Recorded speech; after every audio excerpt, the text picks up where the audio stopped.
I've been asked to speak for 20 minutes, and my brief is to set the stage globally.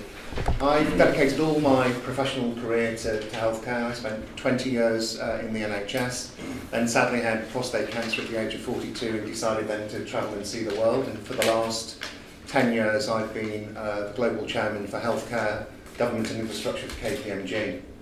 I'm not going to try and push the book today, but all royalties go to Prostate Cancer UK, so have a big heart and do buy one.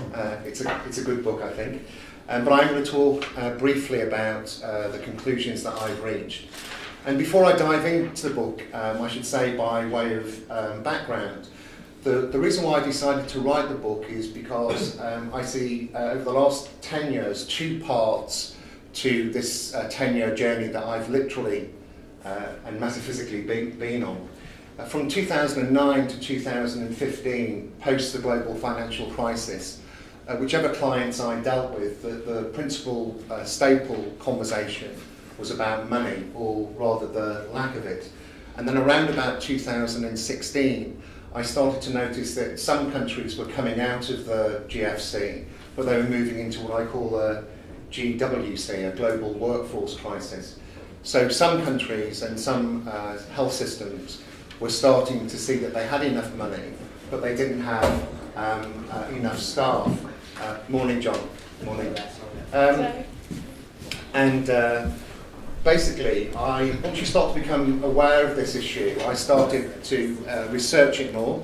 And my colleague, Dr. Charlotte Refson, if you want to stand up, Charlotte, is a GP and is seconded from the NHS for 2 years from the National Medical Director's Office to work with me. And I should say that Charlotte did a lot of the researching and some of the writing for this book as well. So 2009 to 2015, global financial crisis, principal discussion globally, money or lack of it. 2016 onwards, health systems starting to say we've got some money but we can't find the staff. I then started to think about this more seriously, and by 2017 I'd started to scribble a few ideas down. But basically every country that I went to, and I travelled 3 weeks out of 4, as you can see on the slides, I then started to specifically ask ministries and clients whether they thought they had enough workforce, and indeed sotto voce, whether they actually had a decent workforce plan. Now, the sad conclusion that I come to in my book is that no one country is a paragon of virtue when it comes to workforce planning. Some are better than the others. For example, the Netherlands is worth a look at, for example. But basically no country does it particularly well. And then as we started to research workforce, and we read, honestly, hundreds if not thousands of articles, what I noticed was that most of the articles wallowed in the problem. They were more keen to better define the size of the problem than they were to suggest solutions. Now, of course, some of the solutions, quite rightly, concentrate on more money and more staff, but that in itself is necessary, but no longer sufficient. And as you can see from the handout, while I was researching the book, I also for 4 years was one of the members of the Global Health Council for the World Economic Forum. And obviously once a year in Davos we try and have the opportunity to speak truth to power to the political class in particular, but also we had a pretty good observatory for looking at what was going on around the world. And one more thing I want to say before I dive into the solutions is often countries are, when they're thinking about workforce planning, are insular, quite regressive and quite static in their thinking. They don't look at all the assets that a community has at its deployment, patients and carers, for example, technology being another. And so often you find very laudable workforce plans that are based on, frankly, false assumptions of the world. In a sense, if I can characterise it as clever people trying to design a linear solution while the crazy and turbulent world continues around them. And the reason why I wanted to write the book was not to write it in sorrow. So I think I was motivated by fear to write the book, but actually wrote it in an optimistic way. And if you do read it, and thank you for saying it was optimistic, it tries to concentrate on solutions that I've seen work. So I'm not an academic, but basically I've dedicated my 30-year career to healthcare. I love the NHS and I love healthcare. And basically what I try to do in the book is 10 large-scale solutions which, if you add them up in a perfect world, could solve the capacity issue. Now, before I talk about the capacity issue, the other thing that not everyone is familiar with, but I think you might be, is that the Sustainable Development Goals of the United Nations now have all 194 countries signing up to achieving universal healthcare by 2030. Now, at the moment, only 40% of the world's countries have universal healthcare. Of course, as in Germany, we're the first to develop social insurance and national health insurance many decades ago. But if you imagine that the countries that we at the moment rely on, such as the Philippines and India, well, just to take one of those examples, India, where we do a lot of work, Prime Minister Modi, perhaps because of the election that's going to happen in the next few weeks and months, has declared that he'll provide universal healthcare for the 100 million poorest families in India, which covers 550 million lives. Now, he claims it's the largest human migration towards universal healthcare in the history of humanity. Now, the Chinese might argue with him, and of course India and China do like arguing on occasions, but if you think about it, only 40% of the world's countries have universal healthcare, but now there will be truly a global race, a war if you will, for clinical talent. So this is something we need to rely on because friends, of course, at the King's Fund and the Nuffield Trust and the Health Foundation produced a good report a couple of weeks ago, which I think John may reference. But the automatic assumption that we keep drawing from the colonies, in inverted commas, I think is a dangerous assumption to make for humanity. And perhaps we can return to this later on. So, just the size of the problem briefly. The World Health Organization by 2030 estimates the world will be 18 million health workers short, and that represents 20% or 1/5 of the total capacity to care. The projected need is 80 million health workers globally, and the projected supply is 62 million. Now, my book says we need more health workers, of course, but we may not need 18 million if we think about new solutions in different ways. And just before I dive into the solutions, you'll see on the first slide of this piece of paper, there is in the book a preface that's obviously written by me called Cognitive Dissonance. Now, I know you're all clever, but basically cognitive dissonance is the ability to hold two contradictory and competing values in your mind at the same time. Perhaps it's a normal state of politics now, I don't know, John. It certainly seems like it. Once again, by the way, I'm talking globally today, not about the UK. John will talk about the UK later on. But in my preface, I, if you will, call out politicians and health executives, and that can also include government officials.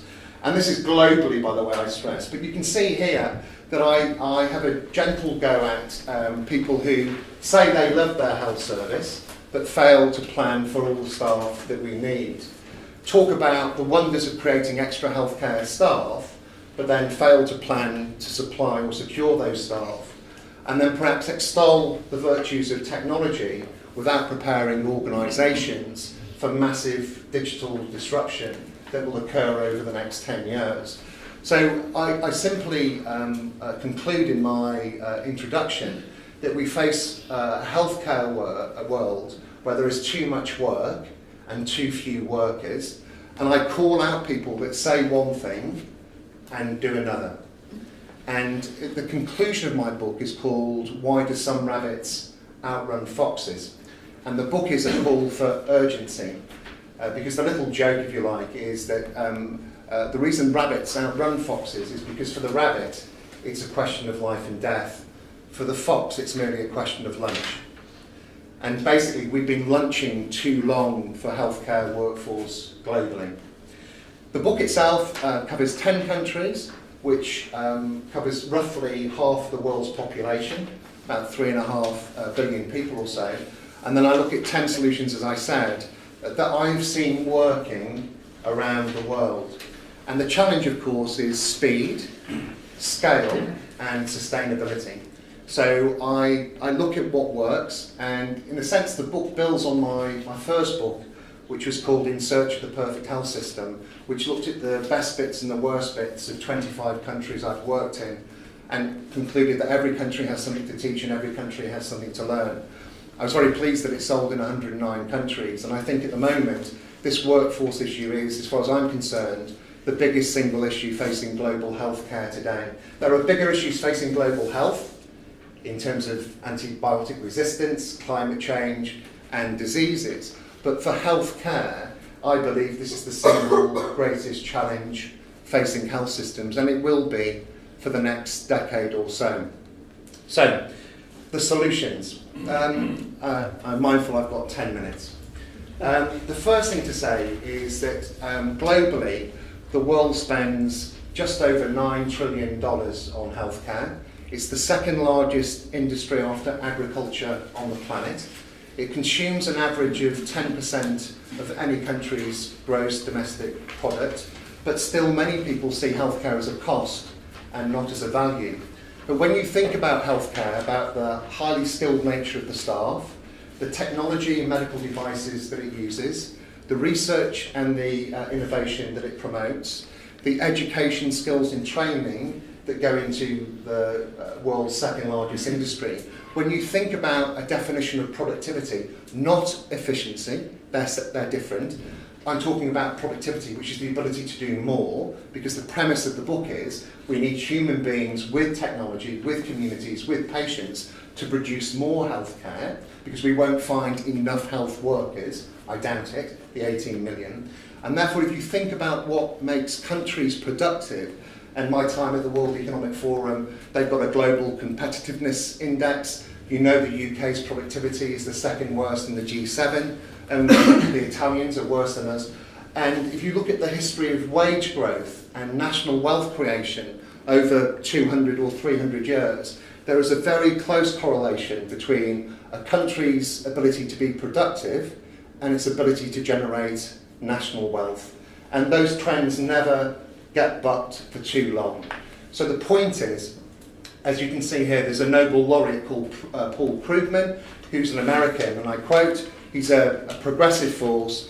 Productivity isn't everything, but in the long run, it's almost everything. It's the ultimate engine for economic growth.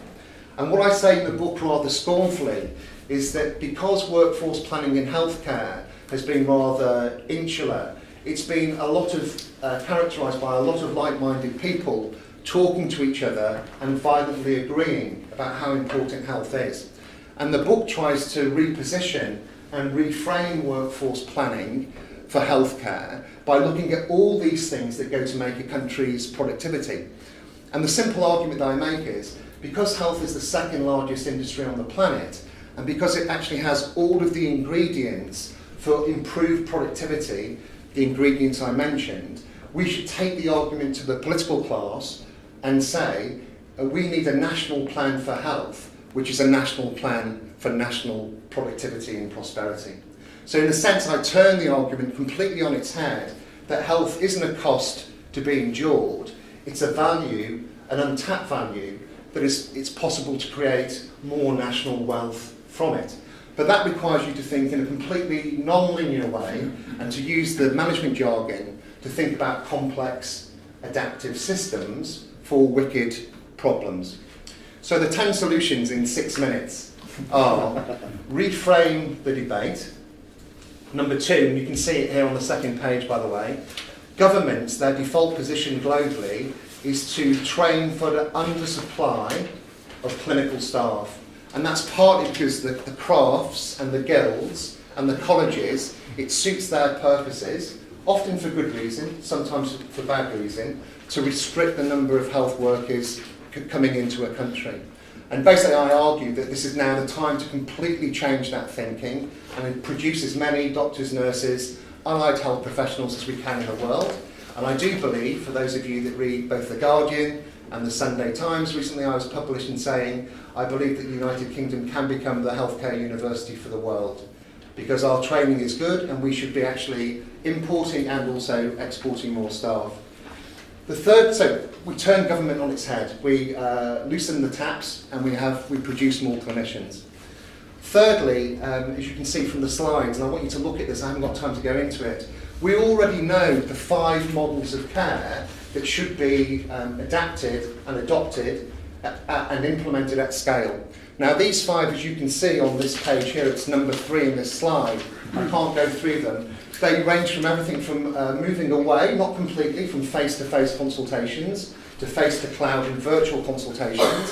They focus on integration and also accountable care. I preferred the words integration. And you can see here they also use the highest and best techniques of clinical improvement science. If you adopted at scale these 5 things, the evidence that we have is that it would make healthcare between 16 and 20% more productive. And so just thinking about that, implementing this over 10 years, and of course because I've run hospitals, run regions, countries, public, private sector payer provider, I know how long it takes to make these models of care change, and it's usually a 5 to 10 year endeavour. So the third one is, do what's right for patients, implement at scale, be steadfast in your ambition. Fourthly, patients as partners. We know, I'm a cancer survivor, we know as patients take more responsibility or empowered to co-produce their care, the consumption of care actually reduces by between 8 and 21%.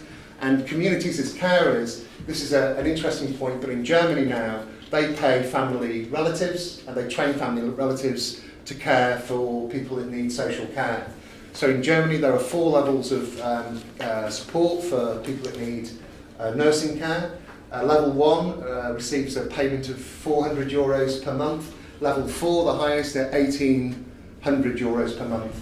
Patient satisfaction is very high, and of course hospital admissions dramatically reduced. There's a debate about whether that leaves women in the home. The Japanese have gone a different way, but I think we need to look for solutions such as this in the future.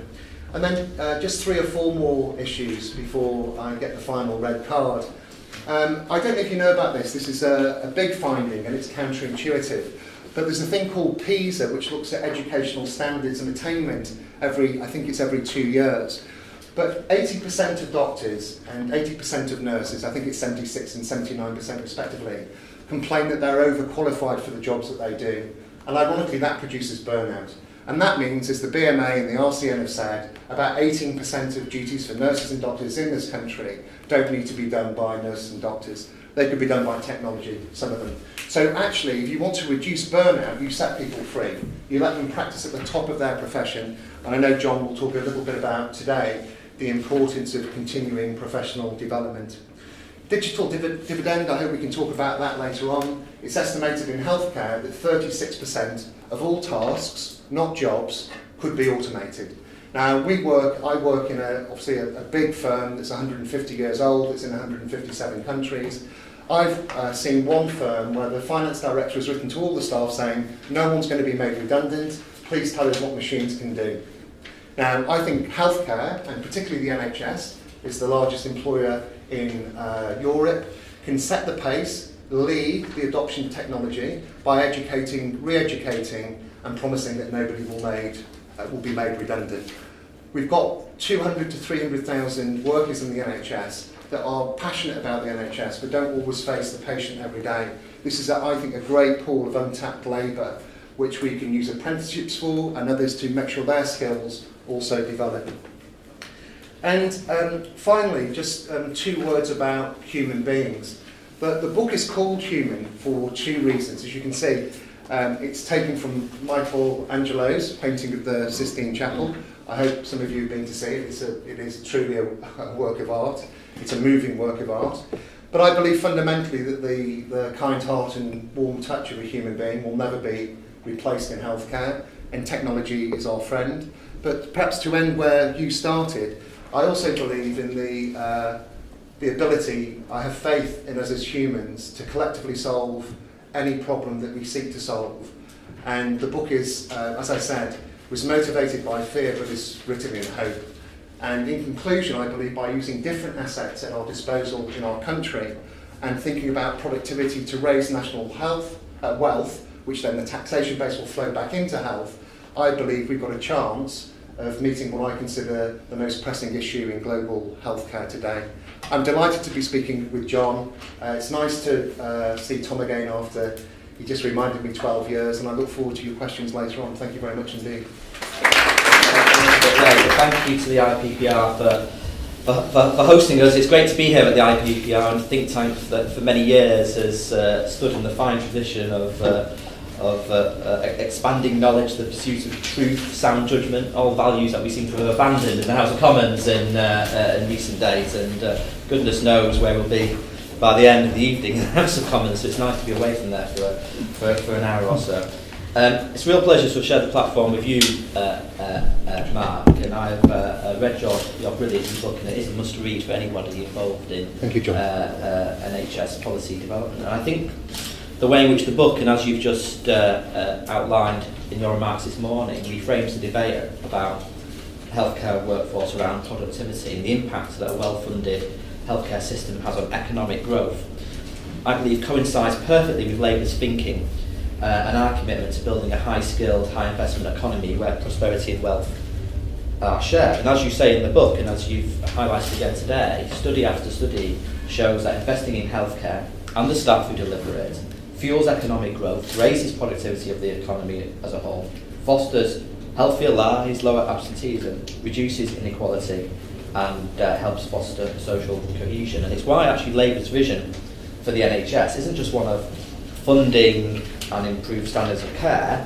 vital though that is, and what the British public quite rightly and understandably expect, but we also see local health services as anchor employers providing skilled, secure, quality jobs in communities and integral, as I say, to our mission to tackle inequalities more broadly in society. And whilst today I'm going to offer a few remarks on staffing, and I'm sure everybody in the room would appreciate it's not possible to comprehensively resolve every staffing question you face in a short speech, but I'm going to make a few observations. I do believe, and this is something I'll probably return to at a future occasion, I do believe that the future of the NHS, particularly in the debate around, the often controversial debates, for example, around configuration of services, and which we'll all be familiar with in the NHS world, I think while it's correct that those debates are tested by clinical evidence, I also believe they should be subject to a wider and further evaluation about the socio-economic impact that service changes might have. If you like, if the NHS wants to retain its treasured status with the public, it needs to fulfil wider responsibility. And as you touched upon, Mark, too often the debate about the future of the NHS plays out on the right as a debate about whether we can afford as a nation to invest in our NHS. Whereas your book and your remarks eloquently persuades us we cannot as a nation afford not to invest in our NHS. And we've seen what not sufficiently investing in our NHS for nearly 9 years has resulted in. Standards for patient care enshrined in the Constitution, the NHS Constitution, which were routinely met with the Labour government, now effectively, I would argue, abandoned. We've just had a couple of weeks ago the worst performance against the A&E 4-hour access standard since the records began. The standard, as we know, hasn't been met since July 2015. The numbers on the waiting list stands at 4.2 million, and the standard that 92% of patients should start treatment within 18 weeks of referral, not met since early 2016, while over 150,000 patients have waited beyond 2 months for cancer treatment since July 2011. And when not trying to explain the twists and turns of Brexit, our news bulletins routinely broadcast pictures these days from overcrowded A&E departments showing distressed pictures of elderly, often confused patients languishing on trolleys in corridors. Satisfaction with the NHS, at its highest with the Labour government, has dropped to 53%, the lowest since 2007. Patients, frontline staff, trade unions, and the Labour Party all repeatedly pressured the government to reset the NHS funding settlement. Following that collective campaigning, the government eventually gave ground and published their long-term plan. And when the long-term plan was published, I think most people recognised the merits of its aims, but also felt that one of the greatest risks to not just the plan, but indeed the very future of the NHS, was not having the workforce that could work with patients to deliver the care that they need. And because since 2012, we've had a fragmented NHS system, and we've had no overarching workforce strategy.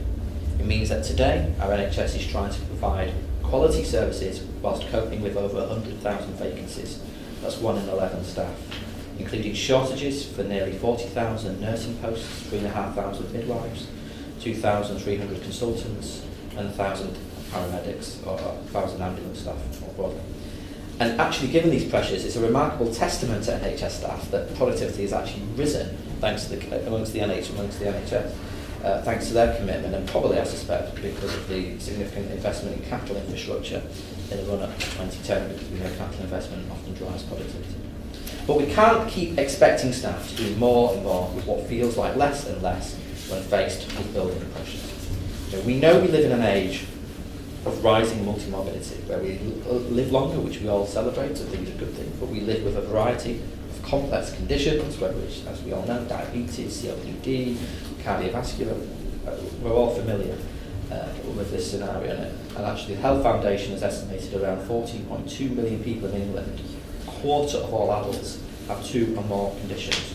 And we know that the answer has to be more investment in primary care, and more investment in the staff who will be carrying out greater integrated work.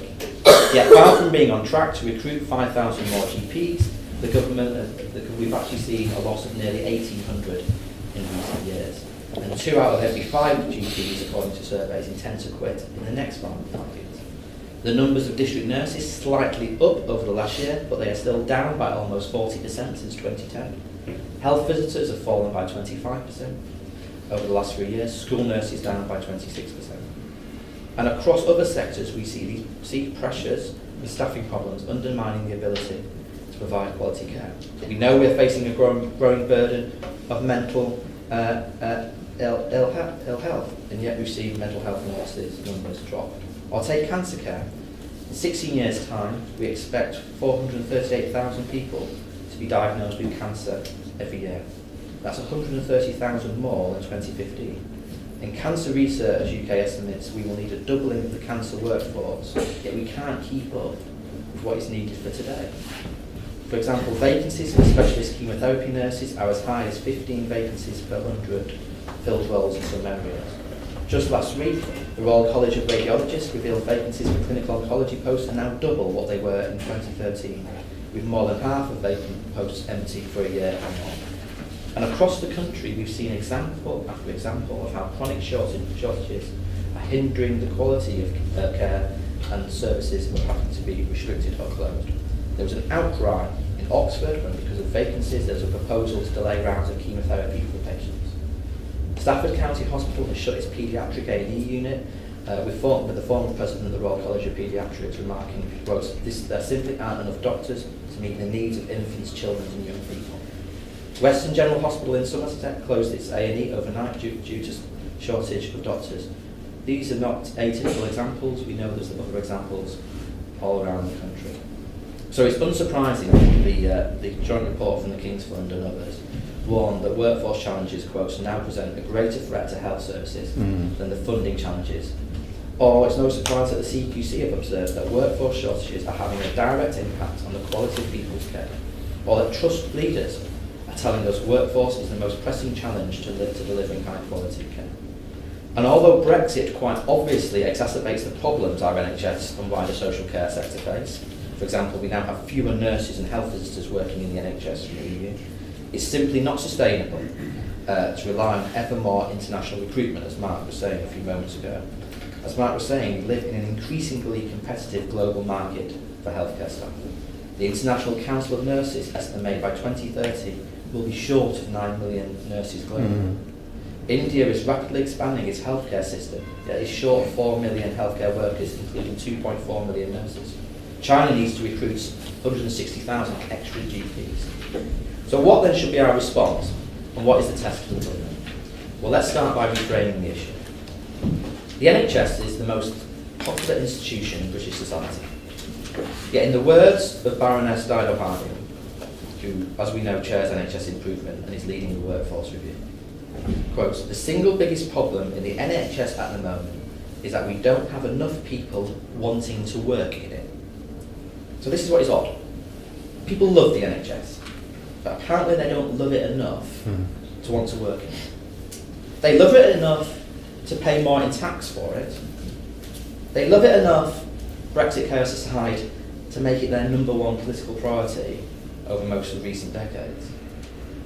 And they know that at moments of supreme family anxiety, they trust it enough to hand over their loved ones to people they don't know but who work in the NHS, in the knowledge that the kindness of those strangers will mean their loved ones are looked after.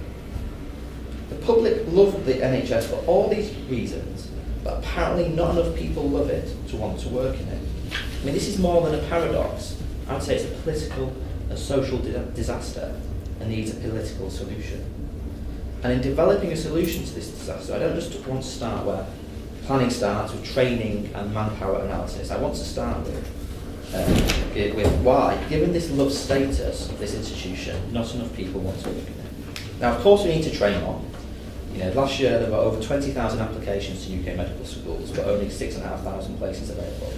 So we would match the government's pledges to expand training places, and we would work with our HE institutions and trusts to look at how we can expand training places further. But if those studying to get their qualifications end up not wanting to work in the NHS, training these extra people, well, certainly good news, good work for the universities, but it does nothing ultimately for NHS patients. So to make Baroness Harding's point in statistics, we have today revealed that over 200,000 nurses have left the NHS since 2011, alongside a 55% increase in voluntary resignations from the NHS. These voluntary resignations, citing poor work-life balance, have increased by 169% since 2011, while resignations for reasons of health have doubled. So the obvious point behind Upgrow is that even when people are qualified, they don't want to work in the NHS, and not wanting to work in the NHS is the key determinant. And yet there cannot be another job where the people you are serving are so grateful and say it so often. I mean, one of the universal experiences of working in the NHS is surely the extraordinarily amazing feedback that patients and relatives give to staff looking after them every day, all the time. Bless you, nurse. Thank you for your time and thoughtfulness. Thank you for your care. It's a constant soundtrack to the work of a nurse, and it's moving to witness. So this must, and it does have an impact on job satisfaction. But this leads, I believe, to a further underlining of Baroness Harding's point. If people experience these strong, life-affirming patient feedback and still don't want to work in the NHS, something is badly wrong. And I believe that despite all of this, in too many places, staff do not feel valued by their organisations. And without solving this problem, without persuading people who today do not want to work in the NHS that they should want to work in the NHS, that NHS long-term plan simply doesn't matter, because the staff won't be there. So I believe we need to start changing the culture of the NHS and how it treats its staff, and that means properly investing in staff.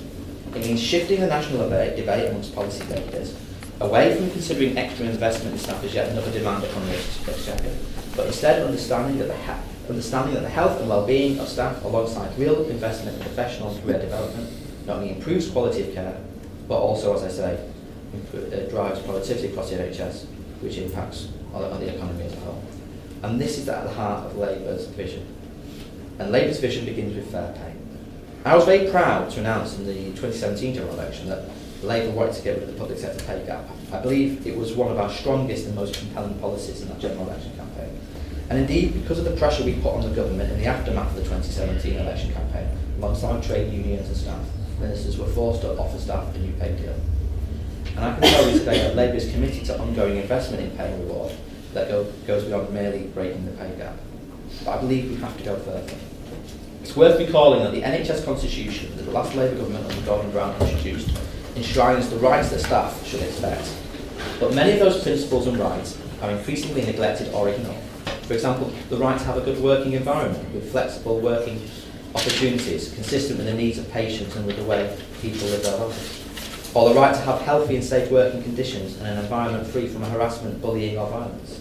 Or the right to be treated fairly, equally and free from discrimination. So it's my pledge, as someone who aspires to be the Health and Social Care Secretary in the next Labour government, that those rights and pledges in the NHS Constitution currently ignored will be upheld and enacted. And it will be my responsibility to work with staff and their workplace unions to deliver on those constitutional promises.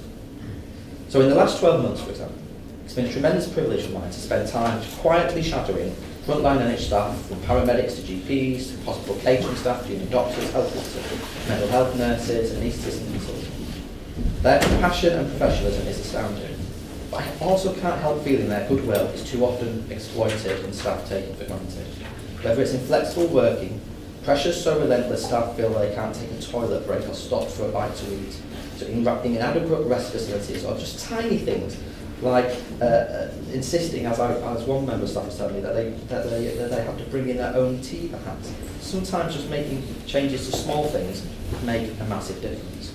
So we have to change the culture of the NHS, and I want to begin a dialogue about how we do that. So, for example, no one should feel bullied or harassed in the workplace.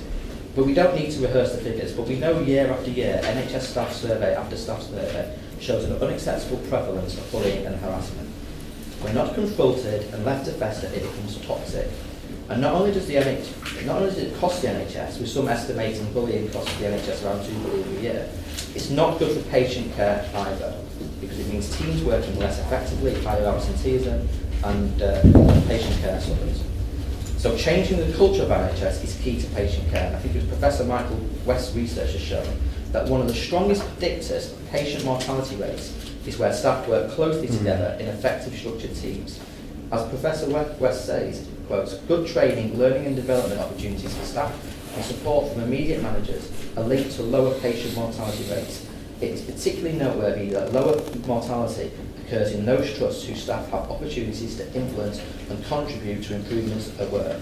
That's another reason why we believe it's important that staff are properly represented in governing boards of hospitals and health providers.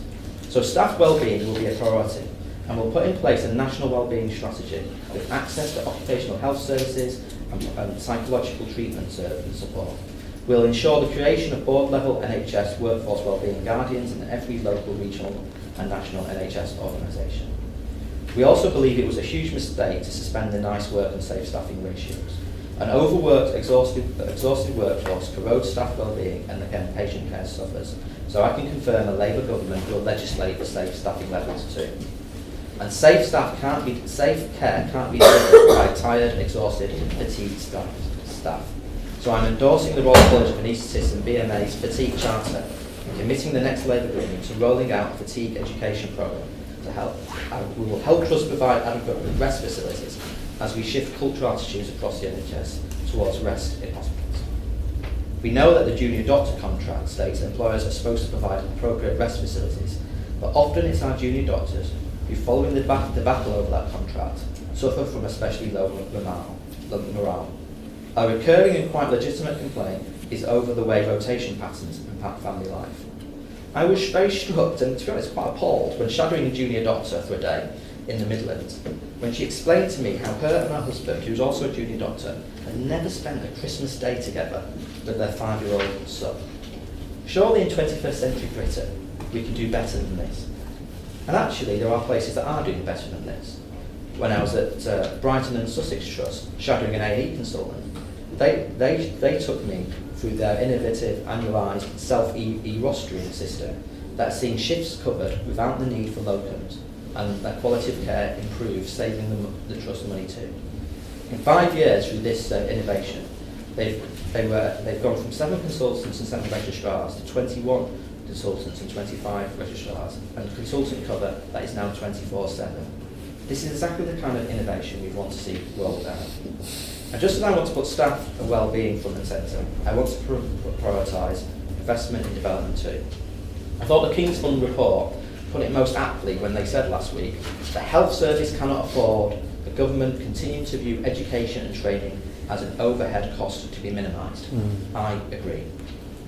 Now, there are trusts that have allocated resource to staff development, and they've seen benefits. A couple of weeks ago, I was at New Cross Hospital, part of Wolverhampton Trust. In 2016, the Trust was faced with mounting vacancies amongst its junior doctors and growing reliance on very expensive agency staff. It set about an imaginative recruitment campaign aimed at recruiting junior doctors by investing in the quality of its posts and in their training done in partnership with the University of Wolverhampton. They've developed a clinical fellowship programme which has allowed the Trust to expand this grade of doctors from 65 in 2016 to 150 currently. There is now a waiting list of those wishing to take up the post at the hospital, and the Trust have expanded this to the recruitment of nurses, and this too is off to a flying start, with 40 nurses recruited since September 2018. But despite such welcome innovations, the reality has been a continued lack of investment in continuing professional development in the NHS staff more broadly. Central investment in ongoing training and development for existing staff is now a third of its 2014-15 value, with 84 million dedicated to workforce development in 18-19, having dropped from 5% of health spending 12 years ago to 3% today. It's meant non-mandatory training has seen a decline.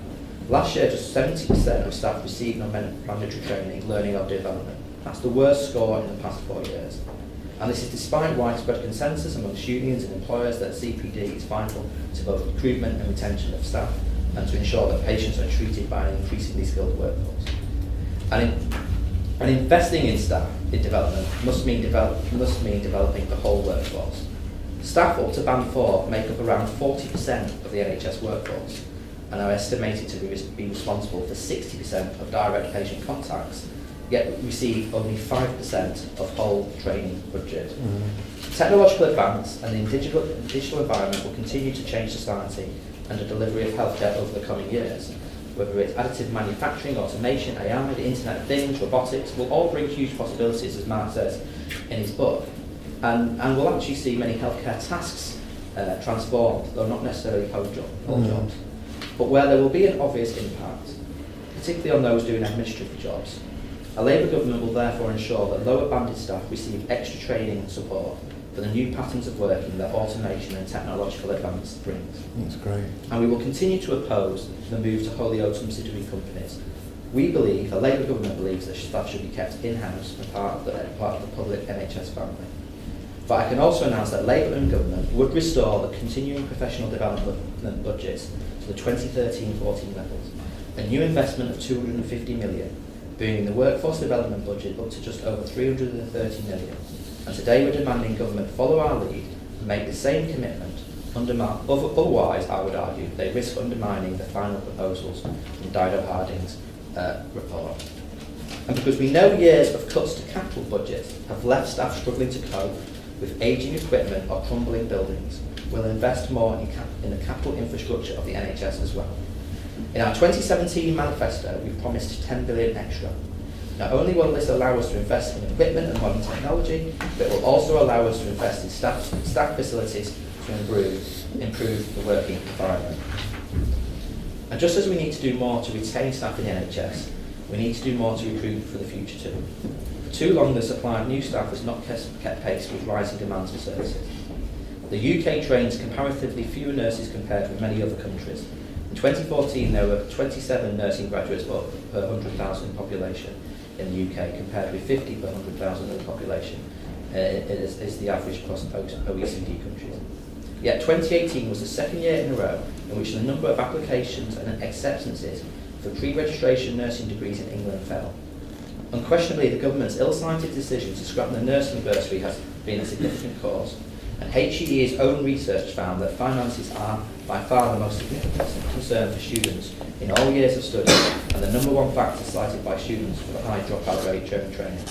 So a Labour government will reintroduce bursaries and reinstate funding for health-related degrees, so that people who want to get into health professions, whether they are young people starting out or older students who want a new career after starting a family, don't feel put off by financial considerations. We are short, as we know, of 40,000 nurses, and we know that the increasing the nurse workforce is key to improving quality of care and driving productivity gains across the NHS. So there is an urgency in fixing this problem. Yet it strikes me that one of the reasons we have a structural shortage of nurses is that we fail to make the offer of a nursing career to more than half the population that do not get good enough A levels to enter a degree. The demand from the rest of the population is not down. When the first 1,000 nursing associates were announced, 8,000 staff applied from the NHS for these posts. So we need to develop different routes, other routes into getting the nursing qualification, which involves opportunities for prospective nurses taking FE courses and distance learning to get the relevant qualification. Given the size of the nursing shortage, we cannot throw away the aspiration of so many people because they didn't, at the age of 18, get the right A levels.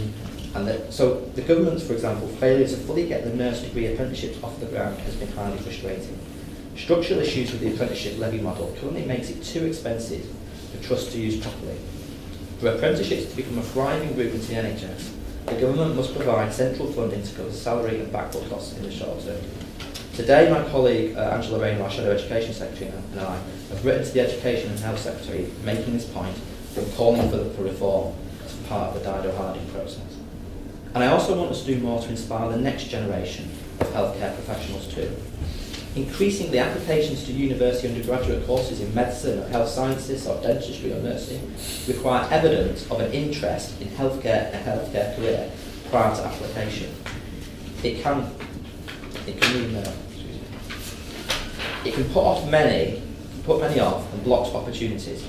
So Labour and government will work with trusts, GP networks, area care footprints to create a schools work experience bureau service to inspire and encourage the next generation of healthcare professionals. Finally, a point on international recruitment. I'm proud that through its 71 years, people have come from across the world to work in our National Health Service. Today, 40% of UK nurses and 28% of doctors were trained internationally, many from the UK. They make a vital contribution towards delivering NHS services. They are highly skilled, valued members of our NHS team, and yet the government has failed to make them feel welcome throughout the Brexit negotiations. The recently published immigration white paper was also a cause for concern for many, particularly the proposed £30,000 salary threshold required to obtain a visa after Brexit. The fact that the government seriously went out to consultation with a proposal that would mean that the NHS would quite frankly collapse is a worrying example of their political priorities. Too often the recruitment of international staff has been frustrated by a cumbersome, unsympathetic immigration regime. And while I of course accept the point that internationally this is an increasingly competitive global environment, we will still want to recruit internationally where we can. We will therefore ensure that work visas to anyone who has a job offer in the NHS and whatever level. So we will therefore ensure work visas to anyone who has a job offer in the NHS and whatever level. And we will provide more opportunities too by expanding the medical training initiative as well. For Labour, healthcare and staff who deliver it is a national asset to be invested in. Healthcare already represents nearly 10% of GDP, and investing in and expanding the workforce is not just about the delivery of quality care. It's not just about the timely treatment for surgery or timely treatment when presenting at A&E or the ongoing care that this age of increasingly non-communicable disease demands. Investing in healthcare is central to our priorities to drive productivity and foster a high-growth, high-investment economy. It means more investment in skills, in training, in infrastructure, in technology, in leadership, and our social care sector too. And I've not really had a chance to talk about social care today. But as many of you will appreciate, we cannot resolve the questions facing the NHS unless we resolve social care as well. But perhaps that's a whole different seminar. The NHS is nothing without its staff. And to be proud of the NHS is to be proud of the staff who deliver valued care every day. But it's not enough to just be proud of NHS staff. There is a compact, a social contract, if you like, between our society and those that care for us. We and our loved ones benefit from a dedicated caring workforce who are passionate about the NHS. In return, staff should be treated fairly, respected, valued in their work, and feel that their careers are rewarding and their own health is not impacted. I believe that compact has sadly broken down. And the result of this, as we are exploring today, are massive vacancies, poor performance, high stress levels, decimated training and development, and too often cultures born from the high stress environment that our NHS workforce find themselves in. Through the measures I've outlined today, and more, Labour and government is determined to fix this broken compact and address the causes of this avoidable workforce crisis that is impacting too many of our fellow citizens. By returning to the idea of healthcare as a social and economic investment, and healthcare staff as a huge part of this investment, we will return the NHS back to where it should be, as a national treasure to be proud of that everybody wants to work for. This is Labour's promise, and this is the test of the government in the coming weeks. Thank you very much.